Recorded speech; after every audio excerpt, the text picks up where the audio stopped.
પાવાગ એક ગિરિરાજ છે. ગુજરાતમાં આવેલો આ પહાડ શાંતિ અને આસ્થાનું પ્રતીક છે. લોકો અહીં પ્રાર્થના કરવા અને ભગવાનની નજીક રહેવા આવે છે. પાવાગા સામનું સ્વાગત કરે છે. આ પહાડ જોવાલાયક છે. તે મેદાનોથી આંચો થાય છે અને આકાશને સ્પર્શે છે. લીલા જંગલો તેના તોડાવને આવરી લે છે, જે ઘણા પ્રાણીઓનું બાર છે. અહીંનો વાયુ તાજો અને ઠંડો હોય છે, જેમાં ફૂલોની સુગંધ હોય છે.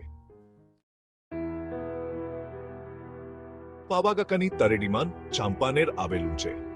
તે એક સમયે એક ભવ્ય શહેર હતું, એક રાજ્યની રાજધાની હતી.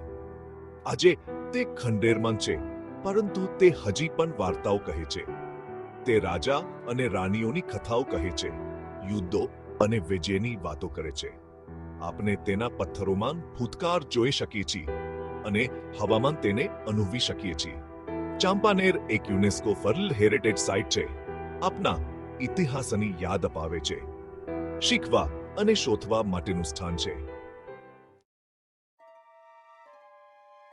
પાવાગા એક શક્તિપીઠ છે. હિન્દુ માટે એક પવિત્ર સ્થાન છે. દંતકથા છે કે સતીનો અંગૂઠો અહીં પડ્યો હતો. તે ભગવાન શિવની પત્ની હતી, જે તેમના મૃત્યુ પર ખૂબ દુઃખી થયા હતા.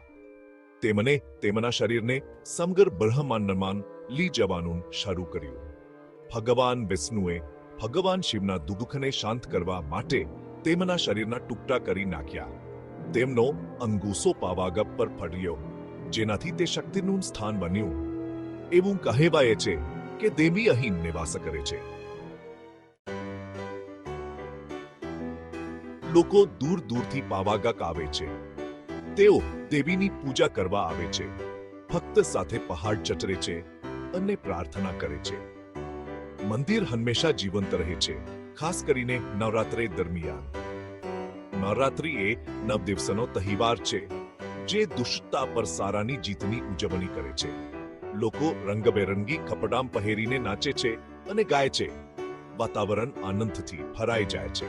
તે ઉજવણીનો સમય છે અને શ્રદ્ધાનો સમય છે.